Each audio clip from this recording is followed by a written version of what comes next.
Hi everyone. Good afternoon everyone.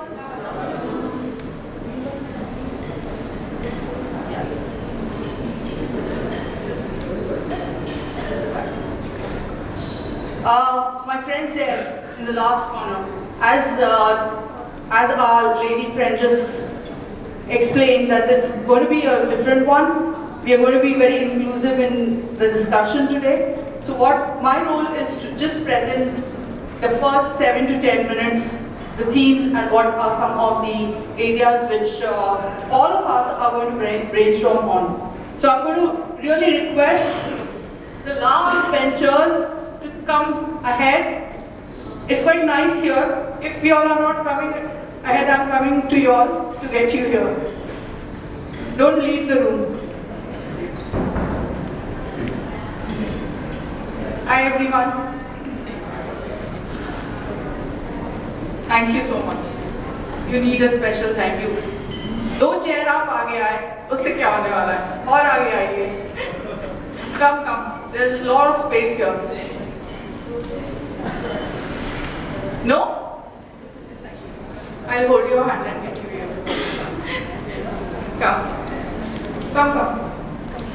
Okay, so what we're discussing is engaging the next generation of talent. It's basically, since morning you are having very interesting discussion and interesting topic. So what I'll do is, in consulting world, we've got an opportunity to work with many organizations, especially post-COVID, or what exactly one needs to do in the talent management space. So honestly, when COVID hit us, the first intervention which most organizations took was around cost optimization. So the first 2 years of post-COVID or during COVID, it was all about cost optimization and rationalizing the employee cost. All of that was very critical. And suddenly for us as consultant, the CHRO was less of our stakeholder, but more of the CFO and the CEO. So that drastically changed the way organization was thinking, because they were everyone was thinking about the cost.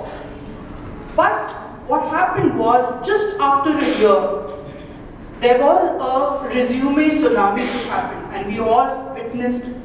There was so much of massive attrition which took place. People working in home or in a hybrid organization structure, they realized that there were a lot of reflections at the employee end, and at an employer end, lot of strategies were created to retain talent.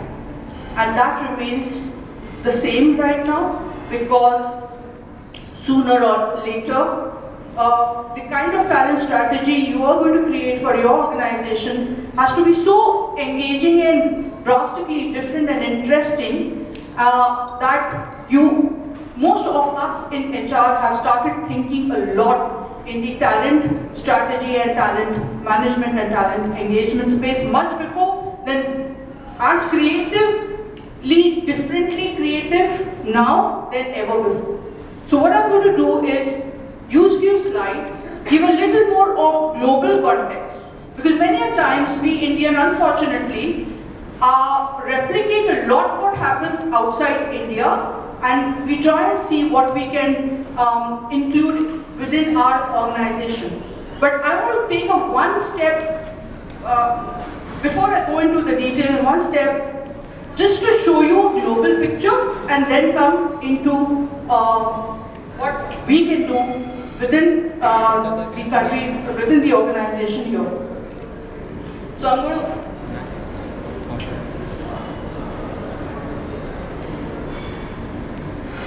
Okay, can you see these flags?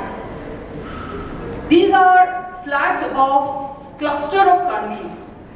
And if we look at on the left corner, there are few countries. Then we also have a flag in between, which is Australia. And then we have two flags. What do you think is, why are they being clustered? From a talent, when you think about a talent management strategy, Can anyone guess why they probably are differently clustered?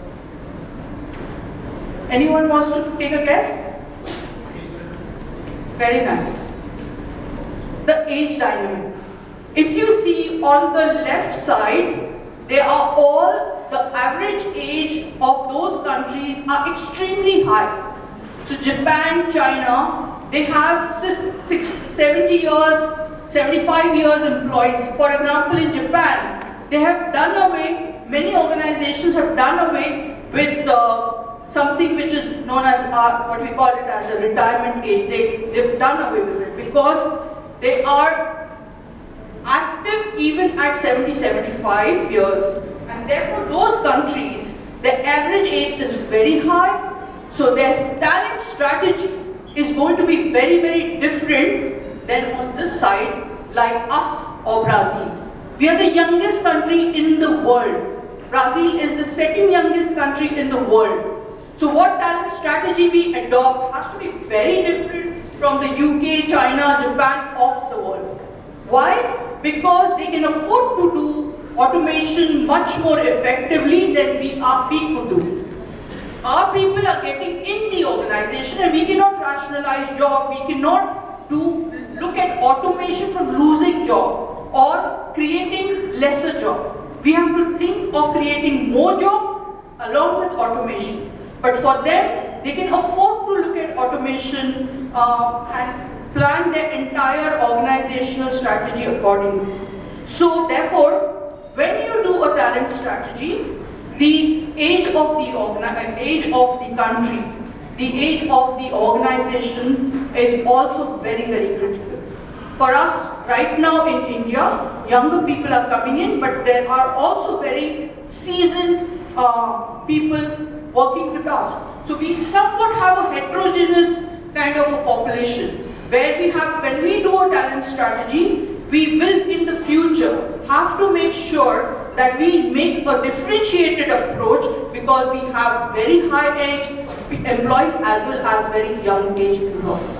So that's what today we will probably be talking about. In between is Australia. Australia was very smart. It could have been in that side, but they did their immigration strategy so well that their average age is not very high. So they are somewhere in between. So that's just in context I wanted to make, because we as HR people, when we replicate something which is working really well in other countries, we have to just reflect whether our employees, our demographic really needs to be imbibing what the other organizations across the world are doing.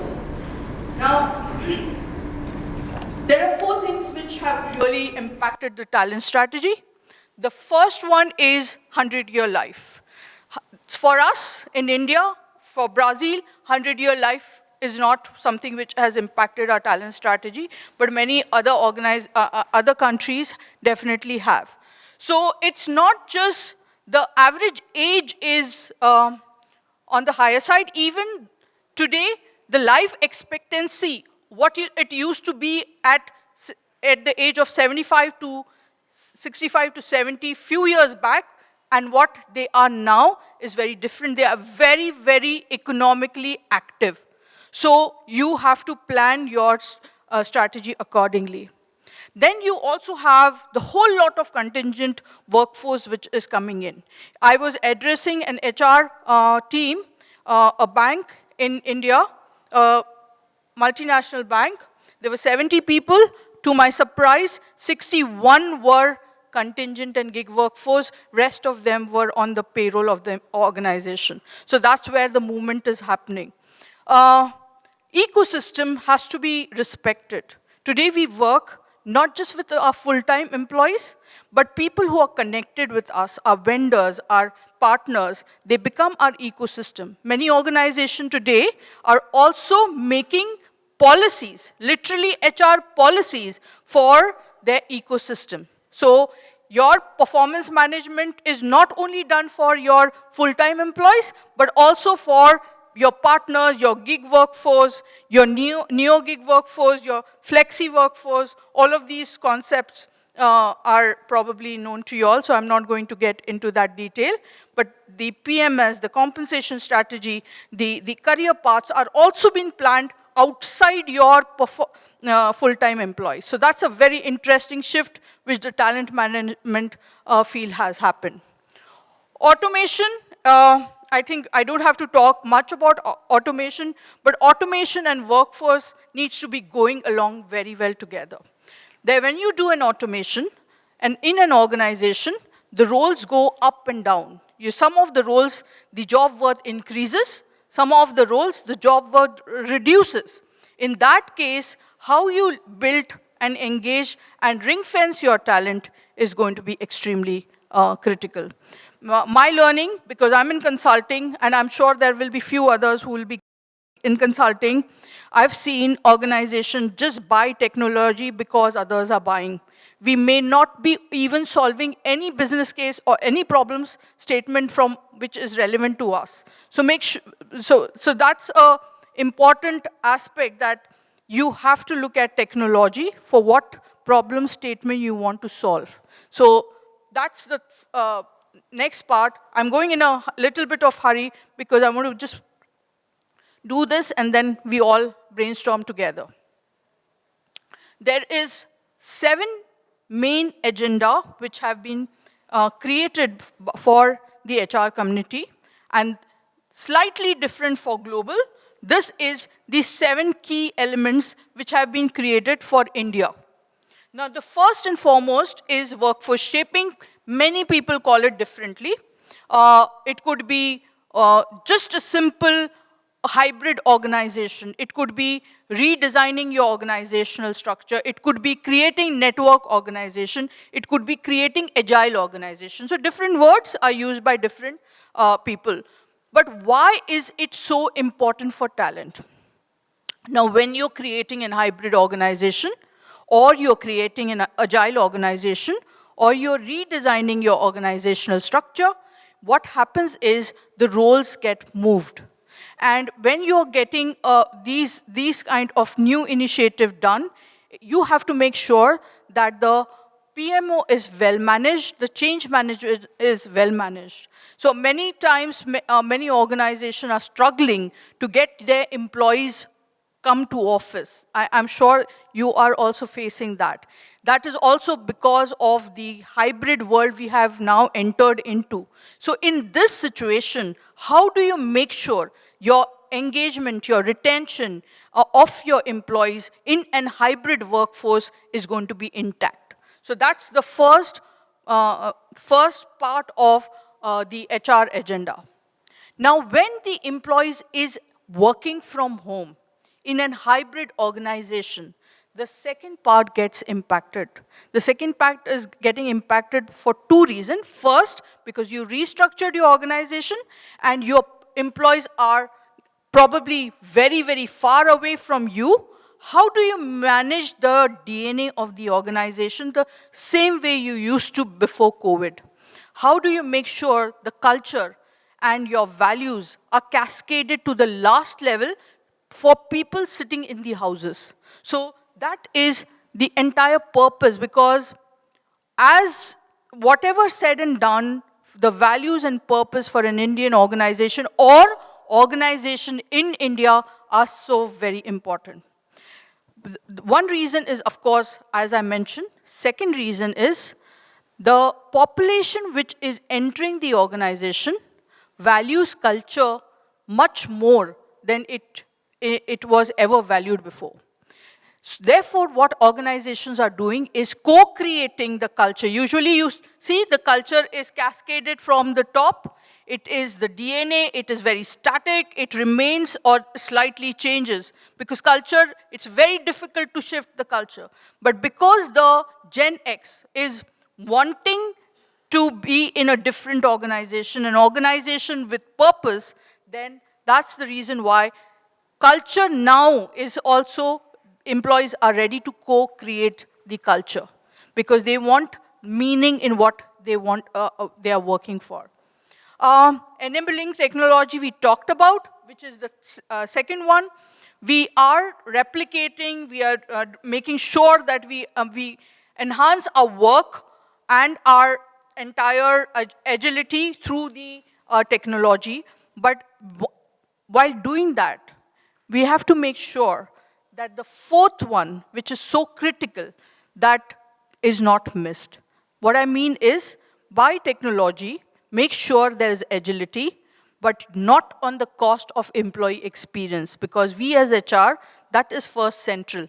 And if that is compromised, you're missing the bus, because technology will take you somewhere, employee experience will give you the entire, it's highly, if you've read any article, there are regression analysis which are being done by with employee experience and organizational performance, which has the highest impact. So employee experience does matter. It could be in different forms and shape. It could be reskilling. It could be just getting an experience of hiring or induction. It could be an experience of the whole career management. So employee experience comes in different form, as you rightly know. So that's the fourth important aspect. Now the fifth one is ourselves. How do we make sure that we are up to speed? The two competencies which have come as the most critical for HR today is not HR. They are strategy and business acumen. So we have moved far closer to business today than we were ever before. And that also helps us to talk the CFO's language, the board members' language, because that's where the shift of most of the HR people is happening. While the thinking is shifting and the competencies are shifting, even our operating model is shifting. If you are interested in the new HR operating model, maybe we can share with the forum here, and they can share the article with you. How HR operating structures, which were there before the before the COVID, has drastically transiting into a very different HR operating model. And also, there are so many new roles which we had never thought of to be sitting as unique roles within HR are also sitting in our operating model. So that's the fifth one. I don't think the sixth is to be called out, because analytics, without analytics, you can't do anything today. We did an intervention just maybe few months back. For this very large conglomerate, they were doing around 39 HR intervention, and the cost of the HR budget was extremely high. When they applied some statistical analysis to do which are those interventions which are actually impacting the performance or the employee engagement or retention, out of the 30 plus, only 6 were actually having an impact on the overall performance or engagement or retention. What it meant is the organization was kind of burning the money for the rest of the almost 30 intervention. So statistics will tell us what exactly, how we talk the business language, how we relate to the board members, the CEO and CFO, and also make sure that we are clinically showing that what really impacts the overall performance and engagement. Employee cost, I'll leave it, I won't include that. I don't think it's so directly critical for a talent management strategy, but it is one of the HR agenda. So these are the 7 agendas. What we are going to do is now, I'm going to probably, you all are very, very learned people, so why don't we absorb some learning from your side? And that's what we are going to do, is we are going to discuss with the help of the chits, I think our friends here have created. So if 2 tables can come together so that the discussion will be better. So each table, we will be having 1 chit randomly picked up by you all, and then we will just maybe for 10 minutes, brainstorm on what that particular chit you think, and each table we'll present. This is a slightly different format. I agreed to this more because of this format. I thought it was really nice when everyone gets to talk and learn from everyone, each other. So let's do that. Is that fine? Can we combine two tables? Perfect. I'll be really grateful to you all. I did wait for you all to finish your ice cream. So if you all can now come and join the tables, that will be really faster. And I do have a flight to catch, so thoda sa jaldi movement kar lena. Thank you so much.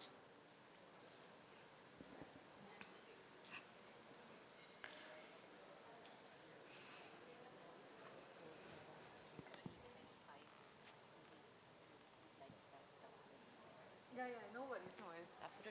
Yeah, I also want to learn from them. Yeah. Yes, one chit if you all can pick up.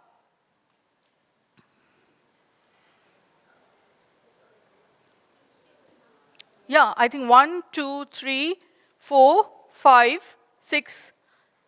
तीन ही लोग हो यार, आ जाओ अभी इधर. This table needs you all here.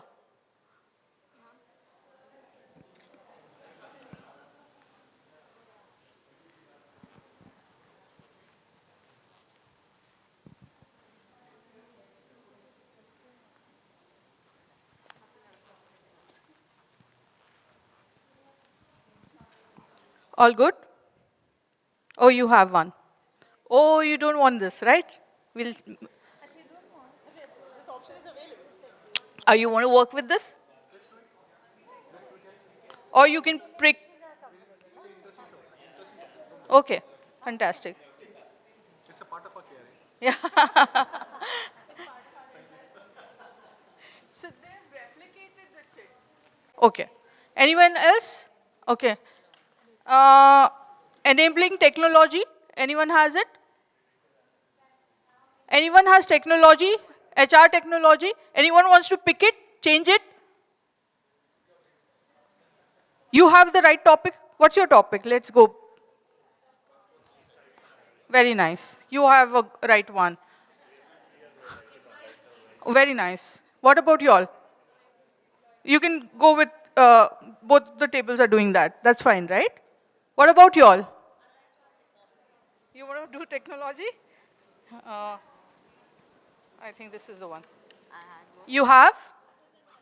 Very nice. Let's start. You want to take that? You're good with it? Okay. Let's start. We have 10 minutes to discuss, and then each table presents for another 5 minutes. Is that a good plan? Okay. Perfect. So which table wants to go first? So there are 2 tables doing the common topics, so we'll finish that. Is that all right? Employee experience only you are doing. Workforce insight. Oh, you are doing employee experience. And you're doing future of HR. You're doing tech. What about your culture? So why don't we start with culture? Create the pattern. People will follow your pattern. Introduce the group, and then you can start. Is that all right? Okay. I'm giving the mic to you. 5 minutes each for us. Okay, ladies and gentlemen, my dear friends, we are going to start with table number 1. And the topic which we are discussing is they're sharing their thoughts on the culture.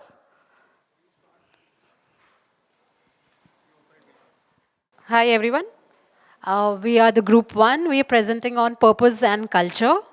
So we've kind of brainstormed and looked at how we can align purpose and the culture to the organization. So some points that we started with was definitely the talk of the day, where we're working into a hybrid workspace, and are people more keen to come and work in office or work from home? So is that something impacting on the culture of the organization?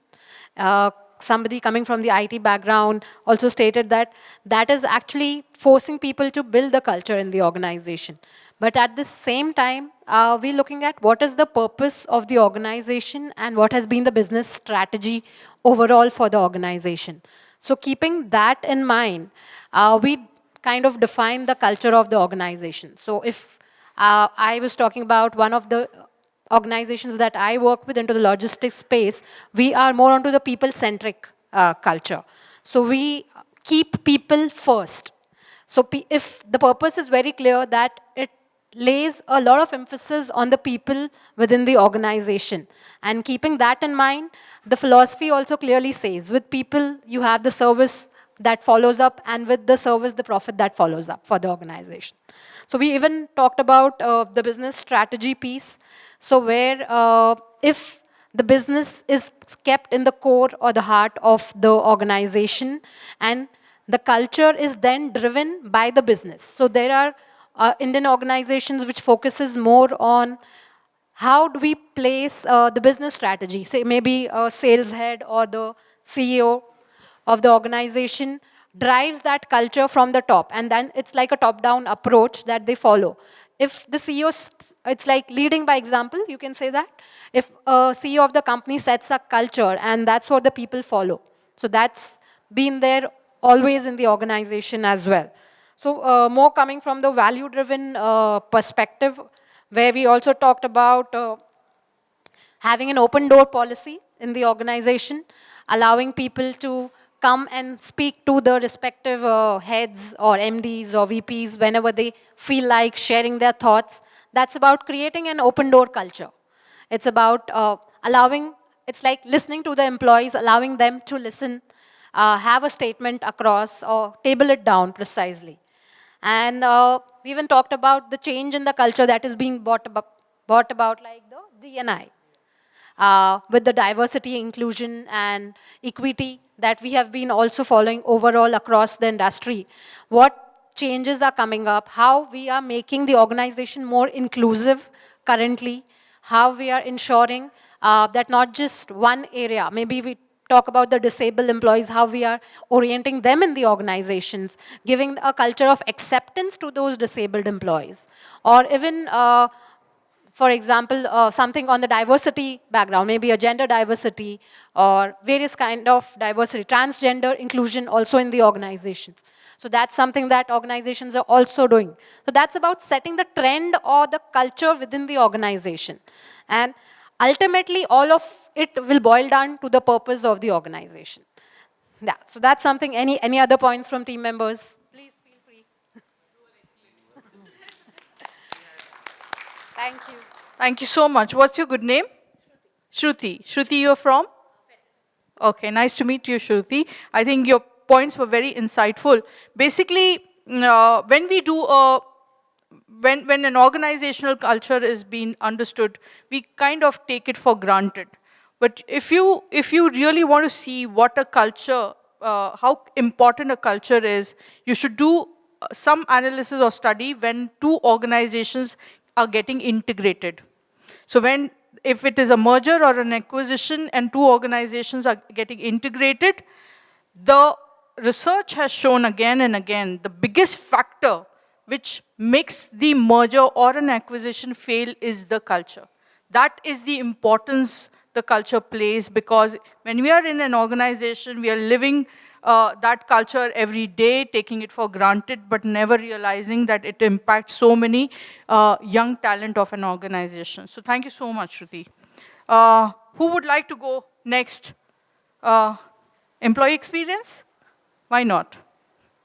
Very close to culture? Yeah, sure. So, yes. So, thank you. I'm Priyanka, and so we had a very interesting topic on employee experience, and I think we can spend hours and hours talking about employee experience. So, we had a lot of discussion around what is employee experience, and we went actually a step back to start with candidate experience, because an employee experience becomes more fruitful when the candidate experience is very engaging. So, some of the touch points which we felt as a talent acquisition team is very important that once the offer is rolled out, there's a constant connect even once the person is onboarded. I think the experience begins from there. Specifically with the kind of scenarios which we have today, where people are sitting with multiple offers in hand, it's very important that the candidate experience in itself is a kickoff. Sorry. Once that is done, the most important employee experience starts from day one. That's a realization which all of us had in our constant discussion. The basic of having the hygiene factors in mind is the key to the employee. As basic as having the laptop in place, as basic as having his email ID in place, as basic as having a communication channel open in place. I think these are the checkpoints which an organization must focus on, because that's where the ball starts rolling. If these hygiene checks are taken for granted, probably you leave the employee in a lurch and he or she is left on its own.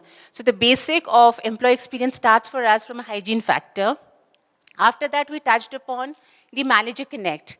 I think for all of us, what we realized is for an employee, the manager connect plays a very, very crucial role, right from hand-holding, ensuring that there's a proper structure plan in place, right from 30 days, 60 days, 90 days, because that's where the employee will always look forward to. So that employee experience is extremely important, and HR plays a very key role.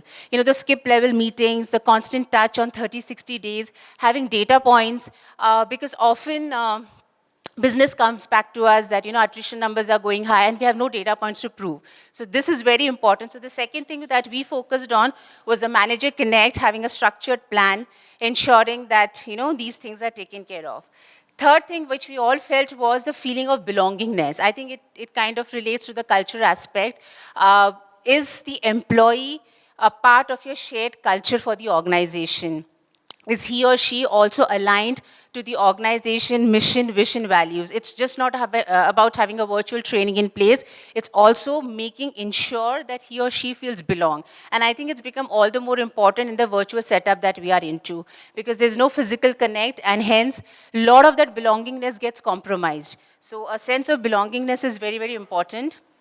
The third aspect, maybe, a lot of things go on in the employee experience piece, the performance management, the regular feedback from the manager, the job descriptions. But the last part to it is the offboarding experience. I think a lot of us miss out on the offboarding because there's a constant focus when the employee is with you in the organization.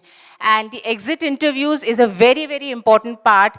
Otherwise, you see all employee sentiments getting featured in LinkedIn and Glassdoor and so many social media platforms. So what we thought as a group is that offboarding experience is equally important, because that's where your NPS scores go high.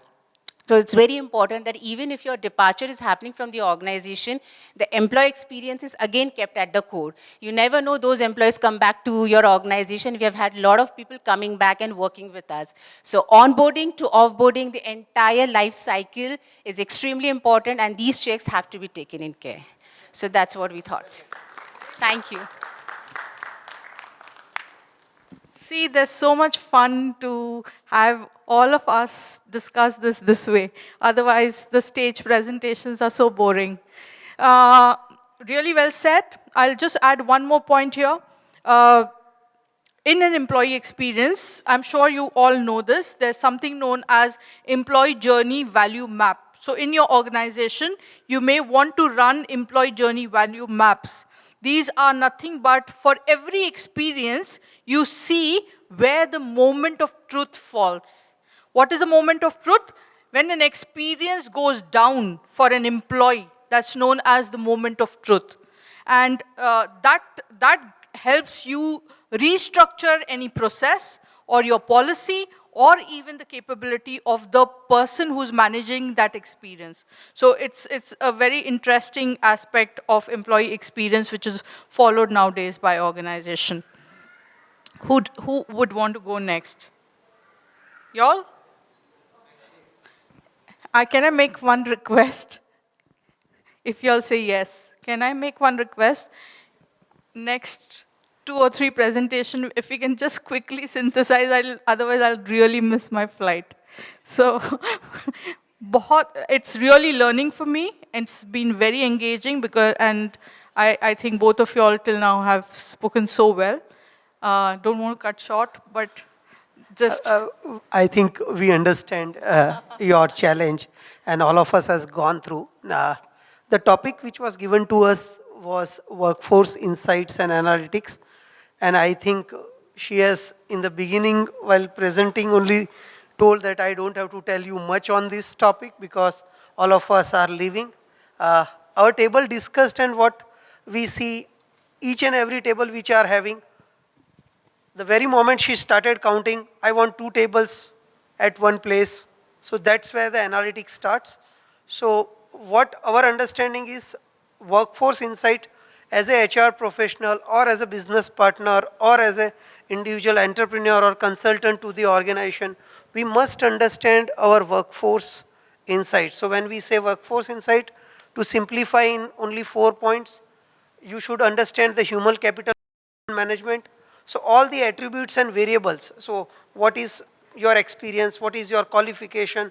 What is your gender? What is your... So this all analytics, when you analyze, then you will come to know what is my attributes on my workforce. What is the age group which I am bringing? What is... So that is one part. Second, when we talk of recruitment, we have all host of matrices, TAT, attrition number. So once we start seeing the analytics, and it's rightly said that data and analytics will not speak lie. So, and in HR, most of the things when we are talking of subjectivity, this is the thing. Right now when we are looking at slide also, we are seeing numbers rather than reading the very important point which you have depicted, 1, 2, 3, 7. So we all know that 7 numbers. So analytics is something which every one of us understand.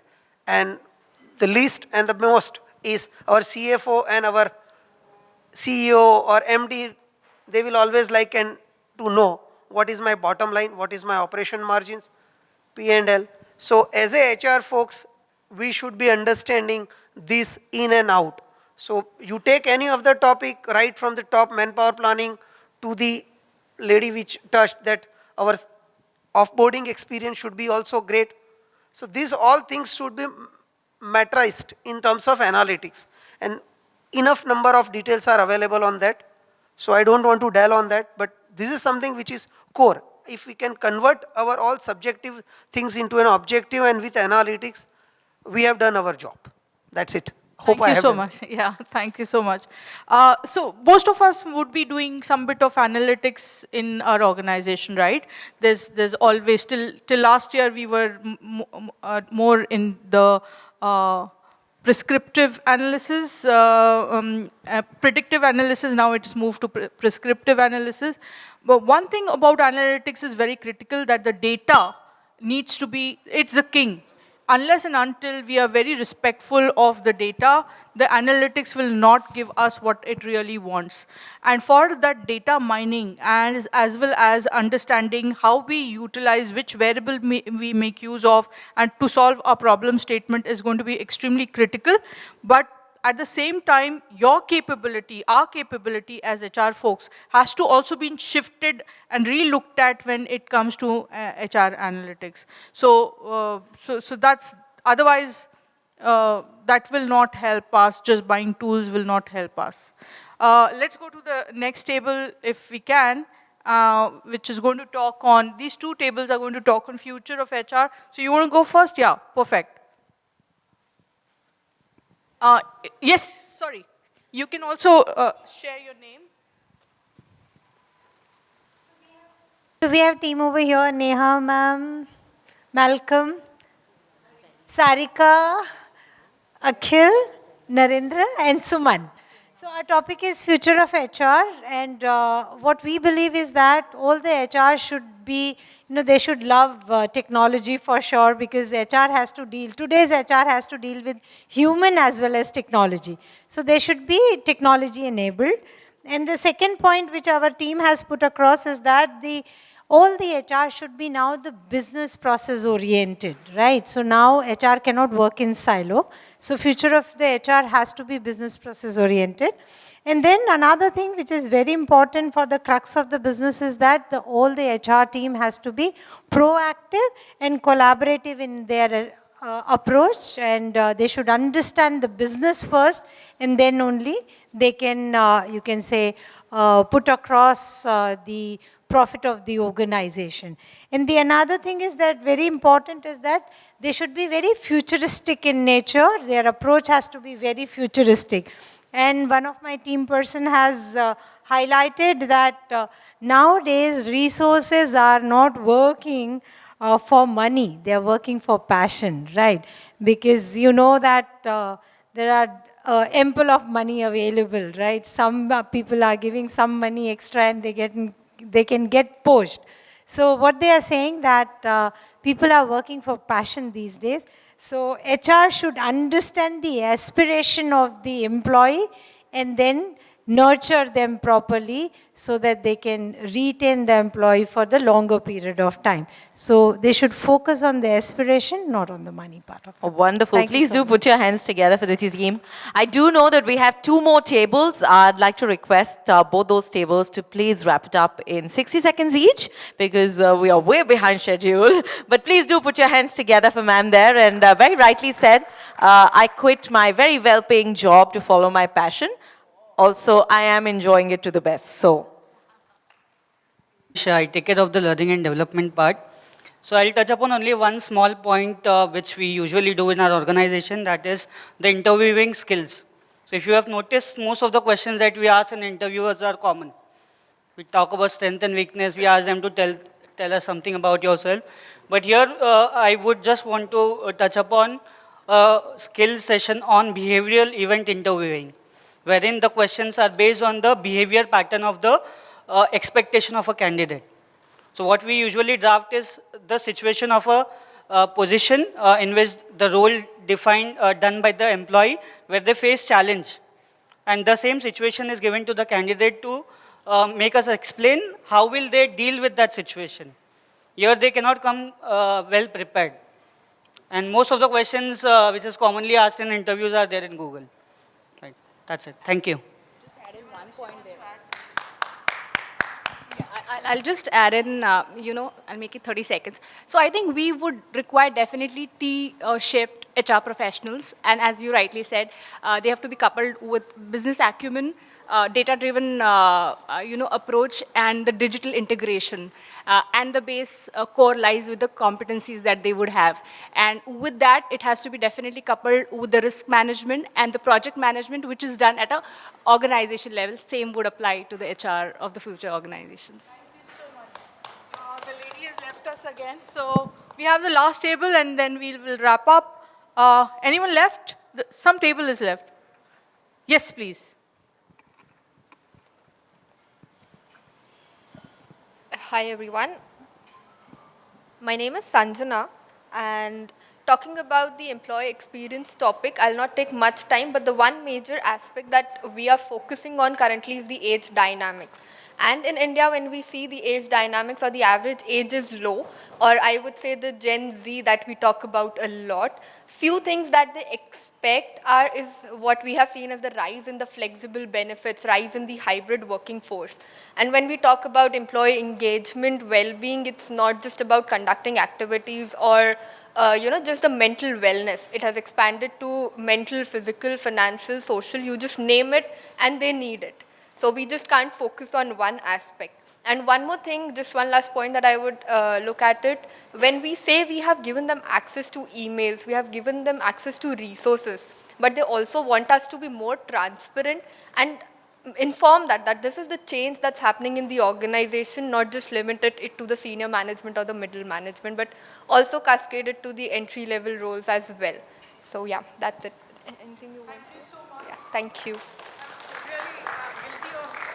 Taking the mic away from you. But for the next panel, I can assure you, you have a very, very engaged, energized friends here. So thank you. Pleasure is all mine. It was absolutely a delight to interact with you. The stage for 10 minutes was fun, but this was super fun. Thank you so much. Take care.